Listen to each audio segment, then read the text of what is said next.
నమస్తే. మనం భగవద్గీత గురించి మాట్లాడుకుంటున్నాము. అంటే ఏది ఎట్లా వినాలి, తర్వాత ఎలా దాన్ని మననం చేసుకోవాలి, ఆ చేసుకున్న తర్వాత ఏంటి, ఏ విషయం అనేది ఎలా గ్రహించాలి, దాన్ని ఎలా అనుభవానికి తెచ్చుకోవాలని. అంటే ఏంటి, అల్టిమేట్గా ఇప్పుడు భగవద్గీతలో ఉన్నటువంటి సిద్ధాంతం ఏంటి, ఎన్నో వేల వేల వేల వేల ఋషులు చెప్పింది ఏంటి అంటే, వాళ్ళు నిరాకారమైనటువంటి తత్వం ఏదో ఒక శక్తి ఉన్నది, మన కంటికి కనపడుతున్నదంతా దాంట్లో నుంచే వ్యక్తమైంది. కాకపోతే మన వాళ్ళు ఏం చెప్పారు మహానుభావులు, ఇప్పుడు భగవద్గీత అంతా చెప్పింది ఏంటి ఏంటి అంటే అసలు జ్ఞానం అంటే ఏంటి, తర్వాత కర్మ అంటే ఏంటి, ఏంటి జ్ఞానం అని చెప్పాడు. అది నిరాకారం, నిశ్శబ్దం, నిశ్చలం, నిర్వికల్పం, కదలదు మెదలదు ఉన్నటువంటి ఒక వండర్ఫుల్ ఎనర్జీ ఉంది. ఇప్పుడు ఆ ఎనర్జీని ఇప్పుడు మనకేం చెప్పారు వాళ్ళు, ఈ ఎనర్జీ ఎక్కడుంది, నీలోనే ఉంది, నువ్వు కూడా ఆ ఎనర్జీకి సపరేటెడ్ కాదు. కాకపోతే నువ్వేమనుకుంటున్నావు, నీ దగ్గర ఉన్నటువంటి 3 గుణాల వల్ల, నీ స్వభావం వల్ల, నీ నేచర్ వల్ల నేను సపరేటు, అందరూ సపరేటు, నేను సపరేటు, భగవతత్వం సపరేటు అనేటువంటి భేదంగా చూస్తూ నా శరీరం నాది తప్ప ఇంకొకటి ఏమీ లేదు అనేటువంటి విషయంగా మనం తాధ్యాత్మం చెందున్నాము. మనమే కాదు, అర్జునుడు కూడా అలానే ఉన్నాడు. మన అర్జునుడే కాదు, 199 ఎవరైతే శరీరంలో ఉన్నారో, శరీరంలో ప్రాణం మనసు ఉన్నదో వాళ్ళందరూ ఈ శరీరం తప్ప ఇంకొకటి కాదు అనేటువంటి భావంలో ఉన్నాడు. ఇప్పుడు మన ఎలా ఎన్లైటన్ చేశారు భగవద్గీతలో, నాయన నీ దగ్గర శరీరం ఉంది నిజమేను, ప్రాణం ఉంది నిజమేను, మనస్సు ఉంది నిజమేను, కానీ ఈ 3 దాటినటువంటి స్థితి నీ దగ్గర కూడా ఇంకొకటి కూడా ఉంది. ఏంటి, నీ శరీరం ఏంటి, నీది తమోగుణం, తర్వాత నీ సూక్ష్మ శరీరం ఏంటి, రజోగుణం, అంటే ఏంటి నీ ప్రాణం, నీ సత్వగుణం ఏంటి, నీ మనస్సు, అంటే ఏంటి నీ శరీరం, నీ ప్రాణం, నీ మనస్సు కాకుండా నీ దగ్గర ఒక స్థితి ఉన్నది, నీకు ఆ స్థితి తెలుసు, కానీ నువ్వు ఆ స్థితిని మర్చిపోతున్నావు. ఏంటి ఆ స్థితి, నువ్వు నిద్రపోతున్నావు, నిద్రలో నీకేంటి, నీ దగ్గర ప్రాణం ఉంది, గురక కొడుతున్నాగా, పెద్దగా ఊపిరి తీసుకుంటున్నావు అనేటువంటి విషయం ఆ నిద్రపోతున్నటువంటి మనసుకి తెలియదు. అంతే కదా, గురక వినిపిస్తుంది కానీ పక్క వాళ్ళకి, నిజంగా మనసుకి తెలిసిందనుకో గురక ఆపేస్తాం కదా. అంటే అర్థం ఏంటి, నిద్రపోతున్నప్పుడు మనసు లేదు, తెల్లవారు నిద్ర లేచిన తర్వాత నిద్ర బాగపట్టిందా అని అడిగితే బాగపట్టింది అని అంటారు. మన ఆ నిద్రలో మనసు లేదు కదా, మన నిద్ర మనసుకి ఎలా తెలిసింది అంటే ఈ ప్రిన్సిపుల్ని బేస్ చేసుకొనే మన మహానుభావులు, మన ఋషులు మన దగ్గర శరీరం కాకుండా, ప్రాణం కాకుండా, మనసు కాకుండా ఒక వండర్ఫుల్ శక్తి ఉంది. ఆ శక్తిని నువ్వు కంటితో చూడలేవు, నోటితో అర్థం చేసుకోలేవు, నువ్వు కంటితో చూడలేవు, చెవులతో వినలేవు, నోటితో గ్రహించలేవు. అంటే ఏంటి, నీ పంచేంద్రియాల ద్వారా, నీ మనసు ద్వారా, నీ బుద్ధి ద్వారా, నీ జ్ఞాపకాల ద్వారా ఆ పరమాత్మతత్వాన్ని నువ్వేం గ్రహించలేవు, నువ్వు చూడలేవు. కాకపోతే ఏంటి, నీ అనుభవంగా నువ్వు గ్రహించవచ్చు. ఎట్లా గ్రహించవచ్చు, దానికి వాళ్ళు ఏం చెప్పారు, ఇప్పుడు నిద్రపోతున్నప్పుడు ఏముంది మన దగ్గర, మనసు ఎప్పుడైతే పనిచేయడం లేదు, మనం ఏ స్థితిలో ఉన్నాం, అప్పుడు నిశ్శబ్దంగా ఉన్నాం. అంతేగా, శబ్దం లేదుగా, ఆ నిశ్శబ్దాన్ని వినడానికి కూడా ఒక మనసు లేదు, ఒక నిశ్శబ్దమే నడుస్తోంది. ఇప్పుడు ఈ మహారుషులు మనకేం చెప్పారు, నిశ్శబ్దం నుంచి శబ్దం వ్యక్తమైంది, శబ్దం వ్యక్తమైంది, రూపం వ్యక్తమైంది. నిశ్శబ్దం ఏంటి, భగవతత్వం నిరాకారమైనటువంటి ఒక నిశ్చలమైనటువంటి కదలిక మెదలికని ఒక వండర్ఫుల్ శక్తి. ఏది ఒక కరెంట్ లాగా, కరెంటు మనకు కనపడుతుందా, ఇప్పుడు నేను పోయి ఆ ప్లగ్లో వేలు పెట్టానంటే షాక్ కొడుతుంది, కానీ బల్బు పెట్టినప్పుడు మాత్రమే వెలుగుతుంది, బల్బు లేకపోతే అక్కడ కరెంట్ ఉందని కూడా తెలియదు. ఇప్పుడు ఏంటి, మన భగవతత్వం కూడా ఎలాంటిది, అట్లా నిశ్శబ్దంగా ఉన్నది.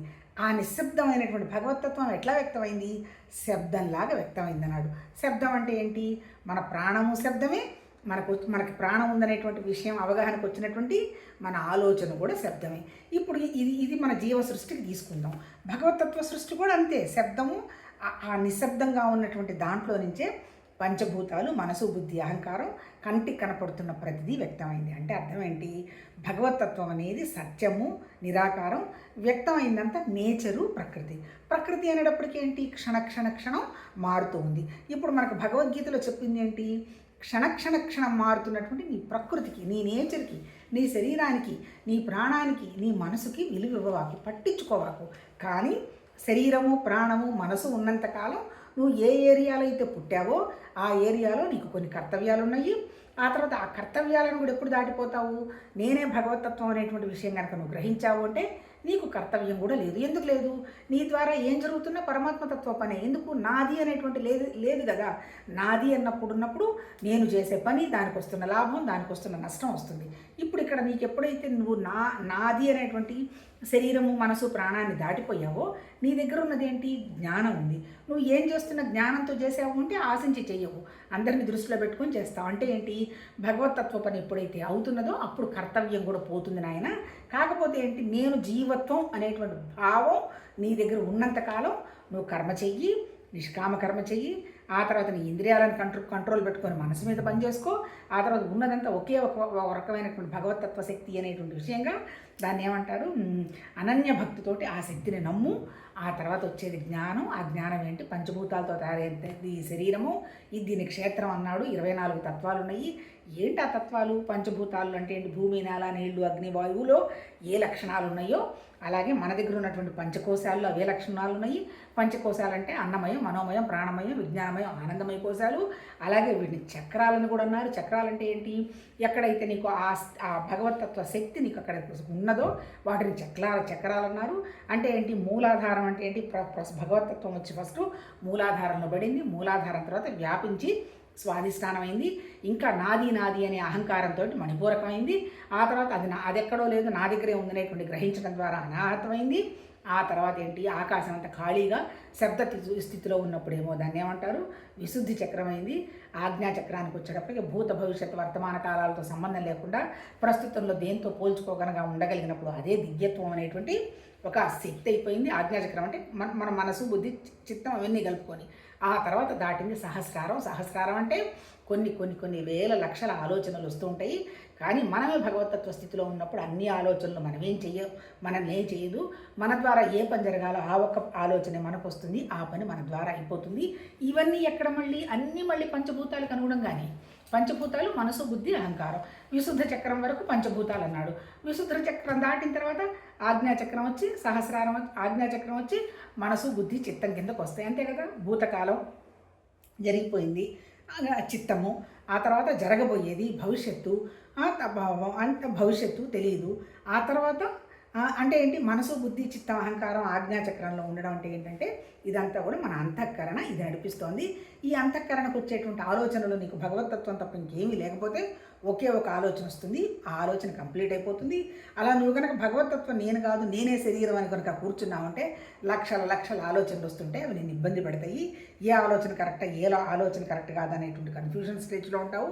కాకపోతే భగవద్గీతలో చెప్పింది ఆధ్యాత్మిక సాధన అంటే నువ్వు నిశ్శబ్దాన్ని విను. ఎప్పుడు నువ్వు నిశ్శబ్దాన్ని వినగలుగుతావు? నీ అంతఃకరణ శుద్ధి అయినప్పుడు మాత్రమే వినగలుగుతావు. నీ అంతఃకరణ శుద్ధి కావాలంటే కర్మ, భక్తి, యోగం, జ్ఞానం ఇవి అవసరమని చెప్పటం జరిగింది. ఇప్పుడు మనం ఏం మాట్లాడుకుంటున్నాము? 18వ చాప్టర్ మాట్లాడుకుంటున్నాం. ఏంటి? ఫస్ట్ చాప్టర్ వచ్చి అర్జునుడిది విషాద యోగం. దేనికి విషాదం? నాది అనేటువంటి అహంకారం, మమకారం తప్ప ఇంకేం లేదు. మమకారం అంటేనేమో జస్ట్ అటాచ్మెంటు. తర్వాత అహంకారం అంటే మళ్ళీ డెల్యూజను. ఈ రెండే మన ఇబ్బంది పెట్టేది. అంటే ఏంటి? అంత మాయని తెలుసు కూడా అది మాయ అనుకోకుండా సత్యం అని ఎప్పుడైతే గట్టిగా పట్టుకున్నాం అనేటువంటి విషయమే మన ఇబ్బంది పెడుతుంది. మారుతున్నటువంటి విషయాన్ని గ్రహించే శక్తిని దాటిపోతాం. ఎందుకు? మనసుకు నిశ్చలత్వం లేదు కాబట్టి. క్షణం మారుతూనే ఉంది. నిన్న నా శరీరంతో పనిచేసినటువంటి పనులు వేరు, ఈరోజు నా శరీరం చేస్తున్నటువంటి పని వేరు. నిన్న నేను వేరే చోటుకి వెళ్ళి వేరే పని చేసిన నా శరీరం మళ్ళీ ఈరోజు ఇంకో పని చేస్తోంది. కానీ ఈ శరీరం మారుతోంది, కానీ లోపల ఉన్నటువంటి నేను అనేటువంటి నా జ్ఞానము అది నాతోనే ఉన్నది. అంటే ఏంటి? అల్టిమేట్ ఏంటి? జ్ఞానం మారదు, నిశ్శబ్దం మారదు, సత్యం మారదు, అనంతం మారదు. మారేదంతా ప్రకృతి, మనల్లో కూడా ప్రకృతిలో భాగమేననేటువంటి విషయంగా ఎన్ని చాప్టర్స్ చెప్పి ఇప్పుడు మనం నిన్న ఎంతవరకు చదువుకున్నాం? మనము నిన్న ఏం చెప్పాడు? ఎప్పుడైతే ఇవన్నీ ఉన్నా కానీ మోక్ష సన్యాస యోగం ఈ టాపిక్. ఏంటి మోక్షం అంటే? మనకు సంబంధించినవన్నీ కూడా, శరీరానికి సంబంధించిన విషయాలన్నీ కూడా మానసికంగా త్యాగం చేయగలిగి ఉండాలి. మళ్ళీ భౌతికంగా చేయమని చెప్పాలి. ఎందుకు? భౌతికంగా నువ్వు ఏ ఏరియాలో ఉన్నావో ఆ ఏరియాలో నువ్వు కండక్ట్ చేయాల్సినటువంటి పనులు 100% నీ ద్వారా జరగాల్సింది. శరీరం ఉన్నంత వరకు, జీవభావం ఉన్నంత వరకు పని చేయడం ఉంటుంది. కాకపోతే ఏంటి, ఆ పని నేను చేస్తున్నాను అని అనుకుంటే దానికి సంబంధించిన లాభ నష్టాలు, టెన్షన్స్ అవన్నీ ఏర్పాటైపోతాయి. నాదేం లేదు, అంతా భగవతత్వమే అనుకున్నప్పుడు మన్ని పెద్దగా ఇబ్బంది పట్టదు.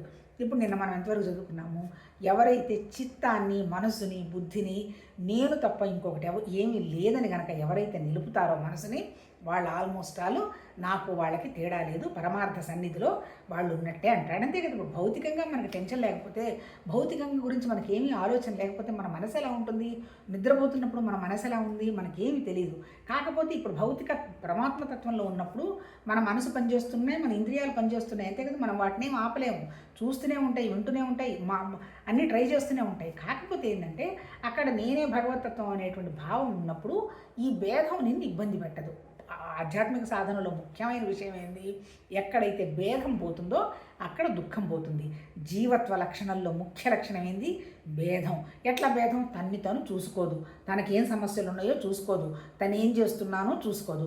ఎంతసేపటికి అవతల వాళ్ళు ఏం జరుగుతుందా అనేటువంటి విషయం మీదనే మనకి శ్రద్ధ. మనం చూస్తున్నాం వీడియోల్లో కూడా, వాళ్ళకి విడాకులు, వీళ్ళకి విడాకులు, వాళ్ళ ఆరోగ్యం, వీళ్ళ ఆరోగ్యం అంటున్నారు.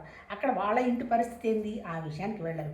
ఎప్పుడైతే భగవతత్వ సాధనలో వచ్చి ప్రపంచం కాదు చూడాల్సింది, నన్ను నేను చూసుకోవటం మిస్ అయినాను అనేటువంటి విషయం గ్రహించిన మరుక్షణం ప్రపంచం జోలికి వెళ్ళరు. వెళతారు కానీ వాటినేదో పెద్ద ఒక విషయంలాగానో, లేకపోతే వాళ్ళకి నేనేదో చేస్తున్నానో, వాళ్ళు మన వల్ల ఏదో లాభపడ్డారనో ఇటువంటి సంభాషణ అంతా ఆగిపోతుంది. అంటే మన వైఖరి మారిపోతుంది. ఎందుకు వైఖరి మారిపోతుంది? భగవతత్వం అనేది అవుట్ సైడ్ లేదు, మన దగ్గరే ఉన్నది. మన దగ్గర ఎట్లయితే ఉన్నదో పక్క వాళ్ళ దగ్గర కూడా ఉన్నది. ఇదంతా ఒక నియతి ప్రకారం జరుగుతున్నది. ఆ నియతిలో ప్రతి వాళ్ళు భాగమే. అంతేగా. ఎప్పుడేం జరుగుతుందో ప్రకృతిలో ఎవరికి తెలియదు కదా. ఇది సహజం అనేటువంటి విషయానికి వచ్చిన తర్వాత అంటే ఏంటి, సహజము అనేటువంటి విషయానికి రాకపోతే అసహజం అనేది ఏమంటారు దాన్ని, అసహజం అనేది కష్టంగా ఉంటుంది. సపోజ్ ఇప్పుడు భగవద్గీత మనకి వినడం ఇష్టము, చదవడం ఇష్టము, కొద్దో గొప్ప మనకు అర్థం అవుతుంది. మనం గిన్నెలు గడుపుతూ వింటాము, వంట చేసుకుంటూ వింటాము, అంటే అర్థమైపోతుంది మనకి. లేదు ఒకటి అలా మిస్ అయిపోయినా మళ్ళీ ఇంకోసారి వినడానికి ట్రై చేస్తాము. అసలు మనకి బేసిక్సే ఇంట్రెస్ట్ లేదు. అసలు దేవుడి సంగతి మనకు అనవసరం. హాయిగా తెల్లవారామా, తిన్నామా, ఉన్నామా, లేదో మంచిగా చేసుకున్నాము, రేపు సాయంత్రం ఏం చేసుకోవాలి, లేదు సాయంత్రం అట్లా షాపింగ్కి పోదామా, అదిగో ఆ పిల్లలు ఏదో కొనిస్తామన్నారు తెచ్చుకుందాం. ఇవన్నీ మన మనసులో ఇన్ని విండోస్ ఓపెన్ అయ్యి ఉన్నాయి అనుకోండి, అప్పుడు ఇది వినాలని ఎందుకు అనిపిస్తుంది? వినబుద్ధే కాదు. అప్పుడు ఒకవేళ పొరపాటున వాళ్ళెవరో మనకి ఫ్రెండ్స్ అనుకోండి, అదిగో నేను నాది విన్నావా, మనం అడిగితే వాళ్ళు చెప్పాల్సి వస్తుందని వినడం మొదలుపెట్టారనుకోండి, ఎక్కదు. ఎందుకు ఎక్కదు? అది అసహజం అక్కడ. ఎందుకు? సహజంగా నీకు వినడం ఈ ఇంట్రెస్ట్ ఉంటే దాన్ని సహజంగా చేస్తావు. నీకు వినే ఇంట్రెస్ట్ లేదు, అది అసహజం అవుతుంది. మన జీవితంలో కూడా మనకి టెన్షన్ అంతా ఏంటి, సహజం టెన్షన్ లేదు. అసహజంగా మనకి ఏదో కావాలనుకుంటే అప్పుడు టెన్షన్ వస్తుంది. ఏదంటారే సహజమైనవి ప్రకృతిలో ఆకలి, భయము, నిద్ర, మైథునం అవి చాలా సహజం.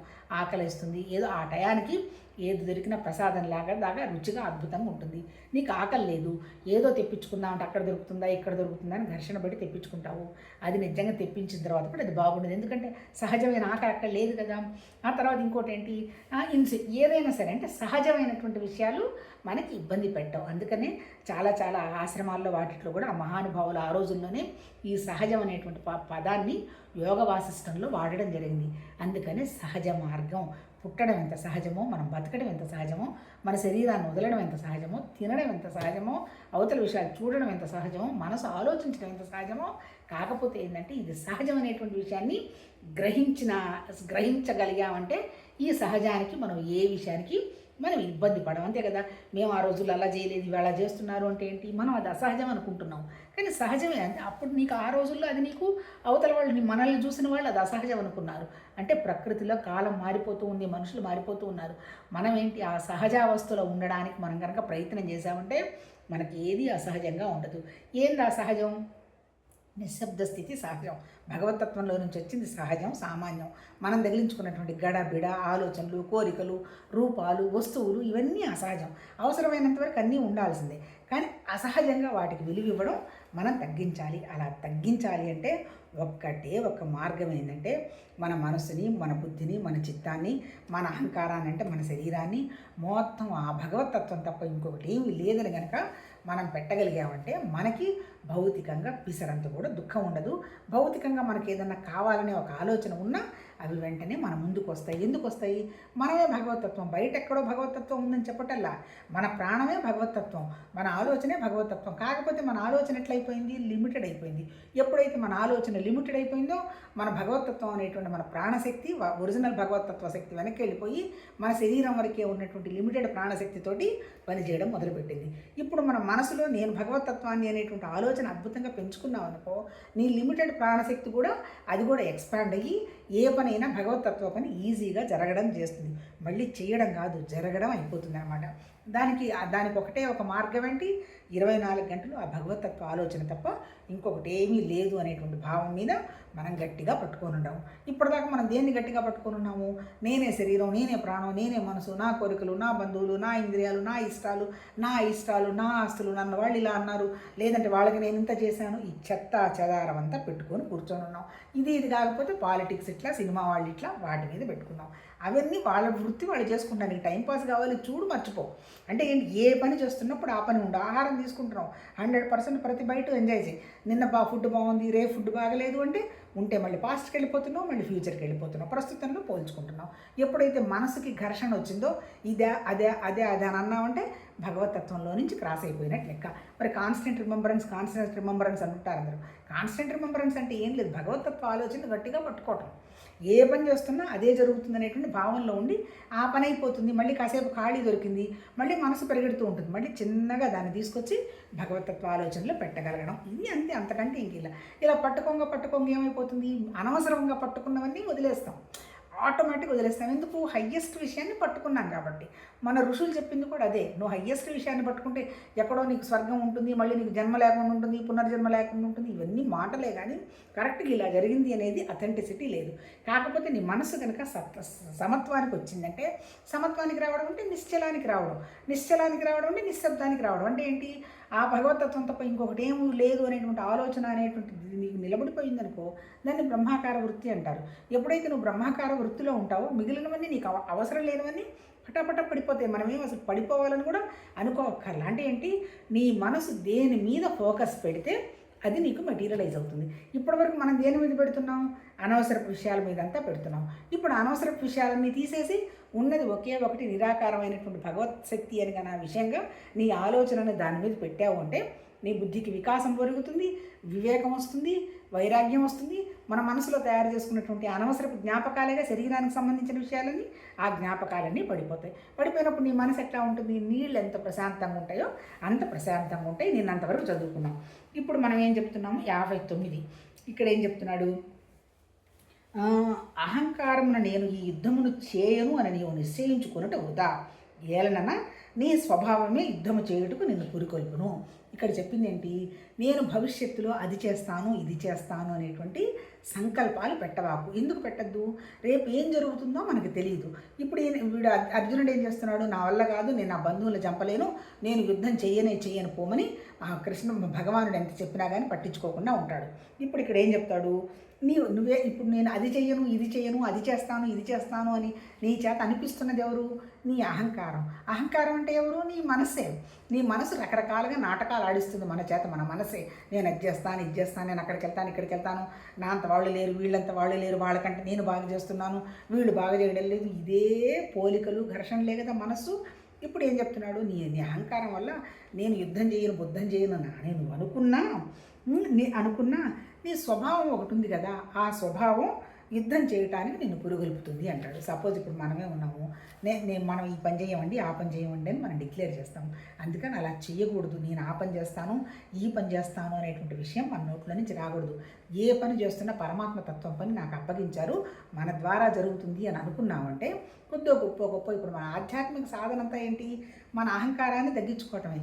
అహంకారాన్ని తగ్గించుకోవటం అంటే మన మనసుకు ఉన్నటువంటి విలువను తగ్గించుకోవటం. అంటే మనసు లేదమ్మా, మనసు అంటే ఏంటి? మళ్ళీ ఆలోచనల ఒరవడి తగ్గించుకోవటం, అంటే జ్ఞాపకాలు తగ్గించుకోవటం. ఇట్లా తగ్గించుకోకపోతే అహంకారం మన దగ్గర విపరీతంగా ఉంటుంది. అప్పుడు ఏం చేస్తాము, నేను అది చేశాను, ఇది చేస్తాను, అది చేస్తాను, ఇది వండర్ఫుల్, అది వండర్ఫుల్ అంటూ ఉంటాం. ఇప్పుడు ఇక్కడ ఈ మహానుభావుడు ఏం చెప్తున్నాడు మనకి, మన ఋషులు భగవద్గీత రాసిందంతా మన ఋషుల యొక్క భావాలు, వాళ్ళ అనుభవాలే. వాళ్ళు భగవాన్ ద్వారా భగవాన్కి చెప్పిస్తున్నారు. నిజం చెప్పాలంటే ఎందుకు, ఉన్నదంతా ఒకటే కాబట్టి ఇప్పుడు మాట్లాడుతున్నది ఒకటే, అర్థం చేసుకుంటున్నది ఒకటి, అనుభవానికి తెచ్చుకుంటున్నది ఒకటే. ఈ పాయింట్ మీదనే ఏం చెప్పారు, మెడిటేట్ అంటారు. అంటే ఏంటి, ఎక్స్పీరియన్స్డ్ అంటారు. ఎక్స్పీరియన్స్ ఉంటుంది, ఈ చెప్పటం ఉంది, కానీ చెప్పేవాడు లేడు అనేటువంటి స్థితికి వెళ్ళగలగాలి. ఈ చెప్పేవాడు లేడు అనేటువంటి స్థితికి వెళ్ళినప్పుడు అహంకారం అనే పదం అనేది ఉండదు. అంటే ఏంటి, అహంకారం ఉన్నది అంటే నేను చేస్తున్నాను అనేటువంటి పదం మనం వాడుతున్నంత కాలం అహంకారం ఉంటుంది. ఈ అహంకారం ఉన్నప్పుడు నేను ఏమి చెయ్యనని నువ్వు మనం డిక్లేర్ చేసినా అది ఏమీ జరగదు. అంటే మన ద్వారా మనం చేయదలుచుకున్న పనులు, లాభ నష్టాలు మనకు జరుగుతూనే ఉంటాయి. అంటే అల్టిమేట్ ఏంటి, అహంకారం పోయిందాకా నీ స్వభావం నిన్ను పురికొల్పుతూనే ఉంటుంది. నేను ఉదాహరణ చెప్పాను కదా, సాత్వికంగా ఉన్నాం అనుకున్నాం, కానీ ఒక సిచ్యుయేషన్ వచ్చేటప్పుడు ఆ సాత్వికత కాస్త దెబ్బతినింది. అంటే ఏంటి అంటే అహంకారం అని నేను చెప్పను, కానీ అహంకారం మనసు వాటెవర్ ఇట్ మేబీ. అంటే ఏంటి, మనం కొన్ని పనులు వద్దనుకున్నా ఆ పనులు మనకు తెలియకుండానే కొంచెం మనకు అంటుతూ ఉంటాయి అంటారు. ఇప్పుడు ఇక్కడ చెప్పింది ఏంటి, నేను యుద్ధం చేయను పో అని నువ్వు అన్నావు, కానీ నీ అహంకారం నిన్నేమి యుద్ధం చేయకుండా నిన్ను మానుకోదు. నేను చెప్పినా చెప్పకపోయినా నువ్వు ఎట్లానో యుద్ధం చేసేవాడు, డెఫినెట్గా చేస్తావు. ఎందుకు, నీ స్వభావమే, నువ్వు క్షత్రియ గుణంలో పుట్టావు. యుద్ధం చేయడం నీ లక్షణం, యుద్ధం చేయడం నీకు ఇష్టం, విజయం సాధించడం నీకు ఇష్టం. అలాంటి వాడు నేను ఇప్పుడు చెయ్యను అని డిక్లేర్ చేసినంత మాత్రం నువ్వు చేయకుండా ఎందుకుంటావు, నీ స్వభావం నిన్ను అట్లా ఊరుకోదయ్యా. అంటే అర్థం ఏంటి, నీ మనసు పనిచేస్తున్నంత కాలం, నాది అని మనం గోలబెడుతున్నంత కాలం మన స్వభావానికి అనుగుణంగా మనం చేయాల్సిన పనులు తప్పవు అంటాడు. అంటే అందువల్ల మనం ఏం చేయాలి, ఏది జరుగుతున్నా నాకేం సంబంధం లేదు, భగవాన్ చెప్పాడు, భగవాన్ పని జరుగుతున్నది, పని జరిగిపోయింది అనేంటి ప్యాసివ్ వాయిస్ వాడుకుంటూ కనుక ఉండడం జరిగితే కొద్ది గొప్ప మన మనసు పనిచేయడము, మన అహంకారం తగ్గడం జరుగుతుంది. ఇది ఇక్కడ అర్థం. నీ స్వభావమే యుద్ధం చేయడుకు నిన్ను పురికొల్పును అన్నాడు. తర్వాత ఏమంటున్నాడు, కౌంతేయ, మోహ ప్రభావమును నీవు చేయుటకు ఇష్టపడని కర్మను కూడా నీ పురాకృత స్వాభావిక కర్మలచే బంధింపబడి తత్ప్రభావమున నీవు అవసరమై చేయుదువు. అబ్బా ఎంత వండర్ఫుల్. అంటే ఏంటి, నిజంగా నీకు చెయ్యాలని మనకే అనుకోండి, మనమే తీసుకుందాం, మనకి చెయ్యాలని లేకపోయినా కొన్ని పనులు అంటాం, అసలు నేను అనుకోలేదండి, ఇలా చేద్దామని నేను అనుకోలేదండి, ఎలా జరిగిపోయిందో నాకు అర్థం కావడం లేదండి అనుకుంటారు పాపం. ఎందుకంటారు, దానికి కారణం ఏంటి, మన స్వభావంలో మన పూర్వజన్మ సంస్కారాలకు అనుగుణంగా కొన్ని పనులు మనం చేసుంటాం కాబట్టి అవి మనని బంధించి ఆ ప్రభావంతో మనం చెయ్యాలని అనుకోకపోయినా ఆ పనులు చేస్తూ ఉంటాం. అంటే ఏంటి, మనం అందుకని ఏం చెప్పారు ఇక్కడ, ఎవరిని కూడా ఒక మనిషిగా మనం తక్కువగా చూడకూడదు. అందుకని భగవద్గీతలో ఏం చెప్పారు, ఈ పని తక్కువ ఆ పని ఎక్కువ అని వాళ్ళు ఏం చెప్పాల. ఏం చేసినా ఎలా చేస్తారు ఆ పని, వాళ్ళ స్వభావానికి అనుగుణంగా చేస్తారు. స్వభావం మార్చుకున్న తర్వాత మళ్ళీ మామూలుగా మంచి పనులే చేయడానికి ఉంటుంది. అంతే. ఇప్పుడు వాల్మీకి ఉన్నాడు, అతని పేరు రత్నాకరు. ఏం చేశాడు రత్నాకరు, దాన్ని ఏమంటారు, మర్డర్స్ అయినా, తర్వాత ఇంకా దాన్ని ఏమంటారు, రాబరీ అయినా, ఎక్స్టార్షన్ అయినా ఈ పని చేశాడు, ఆ పని చేయకుండా చేశాడు. ఒకే ఒక ఐడియాతోటి నారదుడు అడుగుతాడు, నువ్వు చేసావు కదా, నువ్వు చేసే పాపంలో ఏమైనా ఎవరైనా పంచుకుంటారో కనుక్కొని రమ్మంటే ఎవరు పంచుకోమంటారు. అప్పుడు ఇంత అవసరం నాకొని ఇక కూర్చొని పుట్టలో తపస్సు చేయటం మొదలు పెడతాడు. అప్పుడంతా ఒంటి నిండా పుట్టలు పట్టాయట.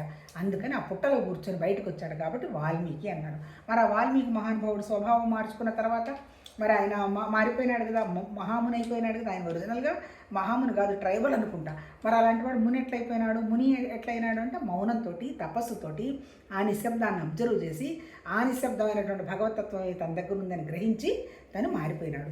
ఇప్పుడు ఇక్కడ ఏంది, పాపం చెయ్యాలనుకోకపోయినా వాళ్ళ పూర్వజన్మ సంస్కారాల గురించి అనుగుణంగా పాపం వాళ్ళు చేస్తూ ఉంటారు. అందుకని వాళ్ళ స్వభావం తప్ప అది ఈ పనులు చేసినంత మాత్రం వాడు చెడ్డవాడు కాదు. అందుకని ఎవరిని తక్కువ చూడాల్సిన అవసరం లేదు అనేటువంటి చెప్పగలిగినటువంటి పుస్తకం ఎక్కడైనా ఉంటుందా అంటే అర్థం ఏంటి, మనం అందరము సమానమే.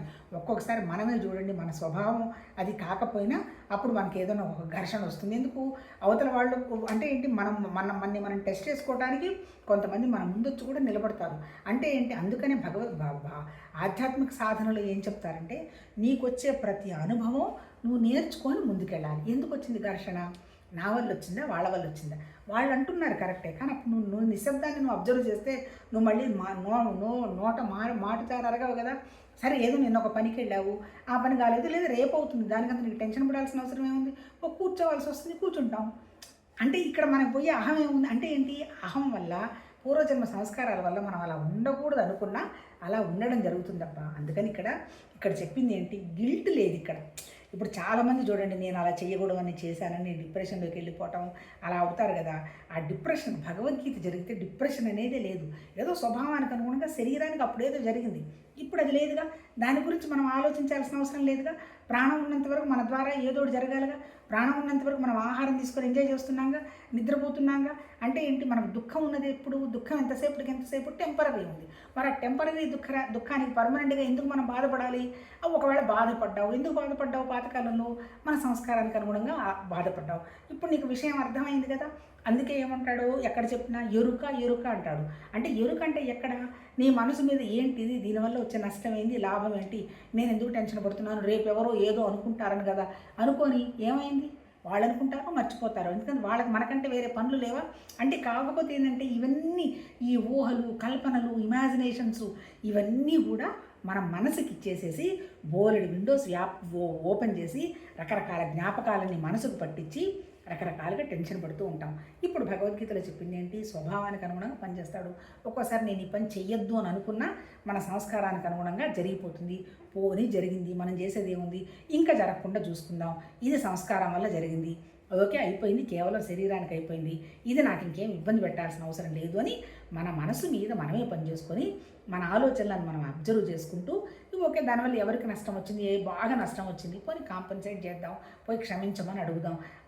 ఈ క్షమలో ఏమవుతుంది, ఇప్పుడు చెప్తాడు కదా, మనసు మీద పనిచేసుకోవటంలో శమ, దమ, ఉపరతి, శ్రద్ధ, తితిక్ష, సమాధానం ఇవన్నీ ఎక్కడ మనసుకి ఆ లక్షణాలు అన్నమాట. అంటే ఎప్పుడు నువ్వు ఎవరినైనా పొగడగలుగుతావు, ఎవరిని నువ్వు క్షమించగలుగుతావు, అందరం ఒకటేననేటువంటి భావం మన మనసులో ఉన్నప్పుడు, నేనే గొప్ప అనేటువంటి భావం ఉన్నవాడు క్షమించను లేడు, ఆ తర్వాత పొగడను లేడు. అంటే అలా లేనప్పుడు వాడికి మనసుకు తెలుసు, నేను తప్పు చేస్తున్నాను కదా, పసిబిడ్డలు వచ్చేదో చెప్పారు, వాళ్ళ రెండు మాటలు పొగిడి ఏదైనా చేస్తే ఏముంది అని లోపల మన మనసు ఇబ్బంది పెడుతూ ఉంటుంది. ఇప్పుడు ఆధ్యాత్మిక సాధన ఏంటి, మన మనసు ఇబ్బంది పడకుండా ప్రతి క్షణం చూసుకోవాలి. ఒకవేళ ఇబ్బంది పడే పరిస్థితి వచ్చింది, ఏదో పూర్వజన్మ సంస్కారం అలా జరిగిపోయిందిలే, పోతే పోయిందిలే, తీసుకున్నారు, వదిలేయి, వాళ్ళని క్షమించేయి, ఇట్లా మన మనస్సుని వదిలేయి అనేది అలవాటు చేసుకోవాలి. దానికే మన మహానుభావులు కూడా సంస్కృతంలో నేతి అన్నాడు. నేతి అంటే నేతి నేను శరీరం కాదు, నేతి నేను ప్రాణం కాదు, నేతి నేను మనసు కూడా కాదు, మరి ఎవరు నేనే భగవతత్వం, నా ప్రాణం ఉన్నంతకాలం భగవతత్వం నాతోనే ఉంది. మరి భగవతత్వం ఎందుకు తప్పు చేస్తుంది, ఏం చేయదు, శరీరం చేసింది.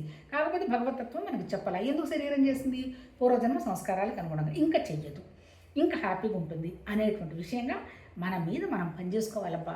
మన మీద మనం పనిచేసుకుంటే మనలో ఉన్నటువంటి లోపాలు మనం గ్రహిస్తాము, అంతే కదా. ఇప్పుడు ఎక్కడైనా ప్రమాదం జరిగింది, ఒక ప్రాబ్లం వచ్చింది, మనం కరెక్టు అని అందరి ముందు చెప్పడానికి పోతుంది, నిన్ను ఎవరు అడిగారు, నీ మనసుకు నీకు తెలుసు అది రైటా రాంగా, నిన్ను అడగనే చెప్పావు, వదిలేసి. 2 నిమిషాల ముందు జరిగిపోయింది కూడా పాస్ట్, 2 సెకండ్ల తర్వాత జరగబోయేది కూడా ఫ్యూచరు. ఈ రెండు నీకు సంబంధం లేదు. ప్రస్తుతంలో ఎవరితో పోల్చుకోకుండా నీకు ఇష్టమైంది నువ్వు మాట్లాడుకుంటున్నావు, దట్స్ ఇట్. నేను బాగా మాట్లాడానా, బాగా మాట్లాడలేదా, నువ్వు కరెక్ట్గా చెప్పలేదు, నీకు ఎవరు వింటలేదు, ఇవన్నీ మనకు అనవసరం. నాకు ఇష్టం, నాకు ఒక సబ్జెక్ట్ నాకు అర్థమైంది నేనే చెప్పుకుంటున్నాను, మళ్ళీ నాకు ఇది అర్థం ఇంకా నాకు అవగాహన రావాలి అనేటువంటి భావంతో. అప్పుడు నేను పోయి ఇది ఇలా చెప్పాను, అలా చెప్పాను, అలా ఉంటే బాగుండేది, ఇలా ఉంటే బాగుంటుంది అనేటువంటి విషయం అవసరం లేదు. ఇప్పుడు నేను ఉదాహరణగా చెప్తున్నాను తప్ప. అంటే ఏంటి, మనం ఎవరి ముందు మనల్ని మనం ప్రూవ్ చేసుకోవాల్సిన అవసరం లేదు, దాన్ని జస్టిఫికేషన్ అంటారు. ఎవరి ముందు వెళ్ళి నేనే కరెక్ట్ అని చెప్పాల్సిన అవసరం కూడా లేదు. అంటే అర్థం ఏంటి, మనమే భగవతత్వం. ఈ భగవతత్వం ఒక శరీరాన్ని తీసుకుంది, ఆ శరీరం చేసుకుంటూ పోయింది, తెలిసి తెలియక మనకు సంస్కారాలు ఏర్పాటు చేసుకున్నాం, ఆ సంస్కార అనుగుణంగా పనులు జరుగుతున్నాయి, ఆ సంస్కారం వల్ల మనకు నష్టం వచ్చింది అని అనుకున్నాము, దాన్ని మనం గ్రహించాము, ఇంకా దాంట్లో నుంచి మనమే బయటపడతాం. అంటే ఇక్కడ చెప్పింది ఏంటి, అల్టిమేటు మన స్వభావాన్ని మార్చుకోవాలి. ఇబ్బంది అనే ఫీలింగ్ మనకు వస్తే అందులో నుంచి మనమే బయటపడాలి. ఇదిగో ఎలా బయటపడాలి, ఒక పూర్వజన్మ ఏదో సంస్కారం జరిగింది, ఇంక ఇప్పుడు లేదు, ఇంక ఇదేం జరగదు, లేదు ఎవరినన్నా నేను ఇబ్బంది పెట్టాను, వాళ్ళ దగ్గరికి వెళ్ళి క్లోజ్గా ఉండి పొరపాటున అయిందని క్షమించండి అనే మనసులో నువ్వు పైకో అనేసుకొని అది క్లియర్ చేసుకోవాలి. అంటే అర్థం ఏంటి, మనసులో ఎప్పుడు ఏది బ్యాలెన్స్ పెట్టుకోకూడదు, క్లియర్ చేసుకొని ఆ మనసుని హార్ట్ నిజం చెప్పాలంటే రెండూ ఒకటే.